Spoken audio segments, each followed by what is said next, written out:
Gilly Bonny Online TV. Viongozi wa dini ambao pia wana wadhifa wa kisiasa, kwa maana ya kwamba ni kiongozi wa dini lakini kwa wakati huo huo ni kiongozi wa kisiasa, kwenda kutumia aidha ni mimbari zao, aidha ni madhabahu yao, ama aidha majukwaa ya kidini kwenda kufanya kazi za dini na kuepuka kufanya shughuli ama kutumia majukwaa hayo kufanya propaganda za kisiasa. Kwa sababu tunaamini wajibu wao kama viongozi wa dini ni kwenda kujenga amani, kwenda kujenga upendo, lakini kwenda kujenga mshikamano na kuzungumza masuala ya kiroho na masuala yanayohusiana na maadili kwa sisi wa Tanzania. Kwa hiyo tunatoa wito kwa viongozi wa dini kutotumia majukwaa ya dini, mimbari za dini ama madhabahu ya dini kufanya shughuli zinazohusiana na kisiasa. Lakini pia kutokutumia mimbari hizi ama madhabahu haya kwa sababu ya propaganda zozote zile zinazohusiana na mambo ya kisiasa. Lakini pia waweze kutofautisha kati ya uongozi wao wa dini lakini na uongozi wao wa kisiasa. Wasichanganye majukumu ya kisiasa na majukumu ya kidini. Waende wakafanye kazi za dini zile ambazo zinahitajika, zile ambazo zinatakiwa kutufikia kama waumini, lakini sio kuchanganya majukwaa haya na mambo yasiyohusu masuala ya dini, mambo yatakayokuwa ni kinyume cha maadili, lakini pia kupotosha waumini wao.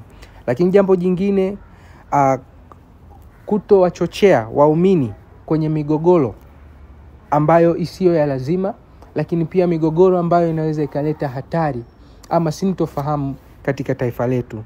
Na waumini wa dini tunakuombeni msikubali kutumiwa kisiasa kwa sababu ya umaarufu wa mtu ambao anao, kwa sababu ya maslahi yake binafsi.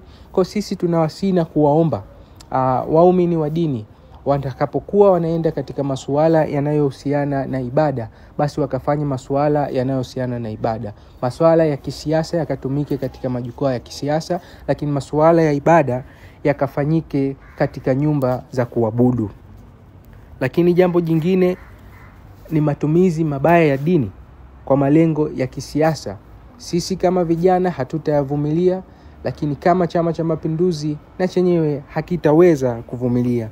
Sasa nitoe wito kwa taasisi zote za kidini, mamlaka ya kidini, kwa mfano BAKWATA, baraza la maaskofu na baraza la makanisa, kuchukua hatua dhidi ya watu ambao wanatumia mamlaka yao vibaya. Wasiweze kukaa kimya, kwa sababu upotoshaji ukifanyika kitakuwa ni chanzo cha uvunjifu wa amani katika taifa letu. Sisi tunaipenda nchi yetu, tunapenda wananchi wetu, kwa hiyo tunaamini wao ni wasikivu na haya masuala wataenda kuyafanyia kazi, na ikiwa kuna busara yoyote inaweza kufanyika, basi itafanyika kwa niaba ya Watanzania wengine.